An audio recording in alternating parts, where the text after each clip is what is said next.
Hi everyone, welcome to Observe and Resolve, your go-to series for troubleshooting and analyzing cloud-native technology. Today we're talking about something that is probably costing your company way more money, and it's about Kubernetes resources. Think about this. How many of you have deployments that has half a gig of memory, but they are actually only using 80 megabytes? Yeah, raise your hands. I know, I was also guilty of that problem. Here is the ugly truth. Research shows that between 30 and 40% of cloud-native spends is waste, and a huge chunk of that waste is related to Kubernetes provisioning of workload.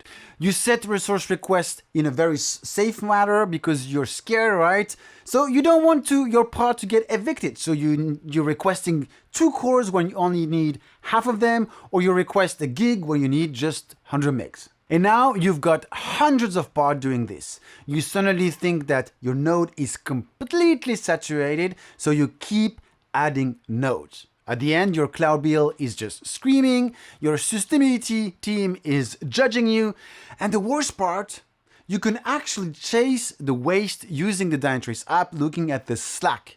But we clearly don't want to have a manual approach for this. So what if there was a better way of doing this? Well, the answer is simple. It is the Dynatrace workflow.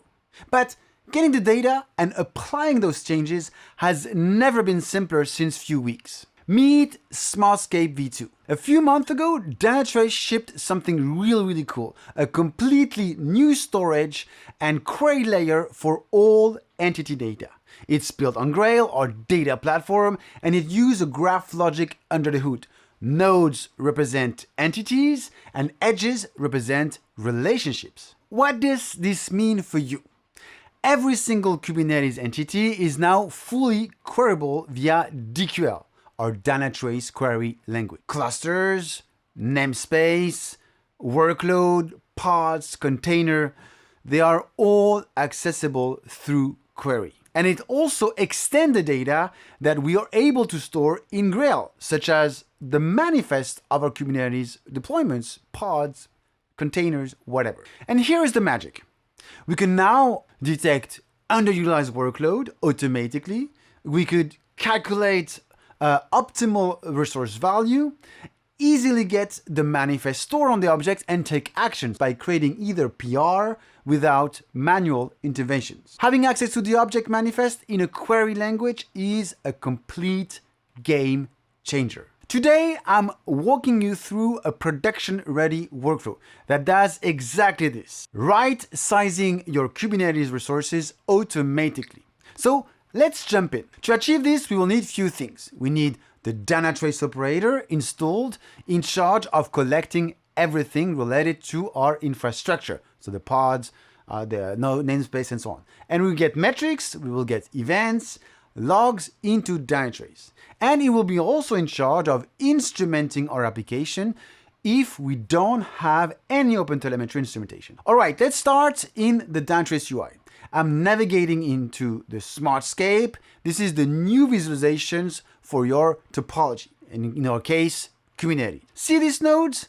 Each one represents a Kubernetes entity. When we click into a container, we see everything, all the context we need to make smart decisions. But looking at individual entities isn't the point. The real power is querying at scale. How can we create automation? Well, simple. Again, it's about using workflow. Before building the workflow, we need few things. As usual, as any automation, you will need to create the ownership in Dynatrace to link the workload to a given team of your organization. Then your workload will have in its annotations the actual team ID. Next, to let our workflow know where to create a PR, we will need to add an annotations in our workload with our GitHub reference. We can also add annotations to authorize the resource optimizations in case we only want to focus on specific workload having this specific annotation. And we need few queries. To build them, we will start in the Kubernetes app, click on Open With. Next, we'll improve the query by filter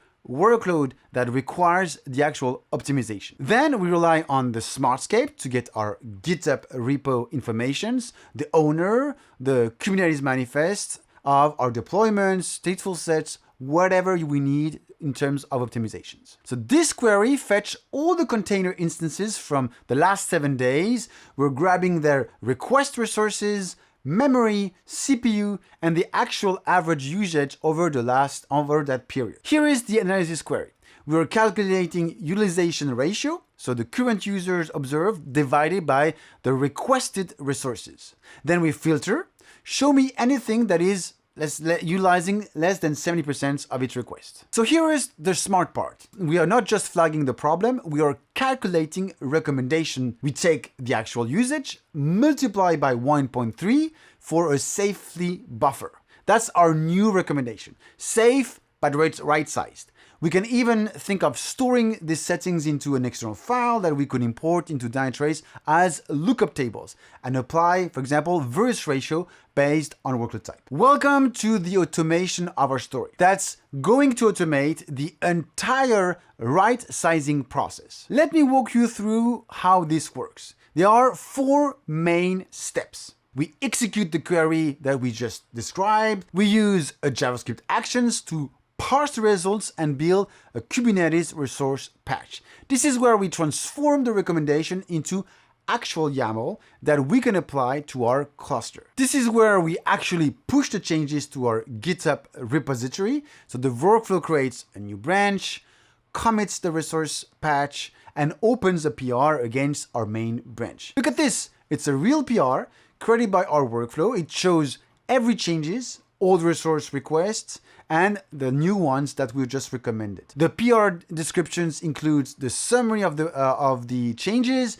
and also in the memory saving and the CPU savings that we've done. Once the PR is created, we can send a notifications to the workload owner or to our DevOps channel. So let's recap what we covered so far. We started with the real problem. Kubernetes overprovisioning is burning our cloud budget. We introduced the new Smartscape, the new queryable entity layer that makes automation possible. We walked through a complete workflow that detects underutilized workload, calculate optimal resource allocations, and create a pull request, and also notify our team of our changes. The results? Automated, scalable, cost-saving optimization without manual work. Want to try yourself? I've got a complete GitHub repository with the workflow code, DQL queries, and a setup guide. If you're watching this and you manage Kubernetes at scale, you need to be using the new Smartscape. If you got another use cases, for example, compliance automations or security scanning or performance optimizations, drop the use case in the comments and I will try to build a content related to this. If you enjoyed today's content, don't forget to like and subscribe to the channel. So thanks for watching and see you soon for another episode. Bye.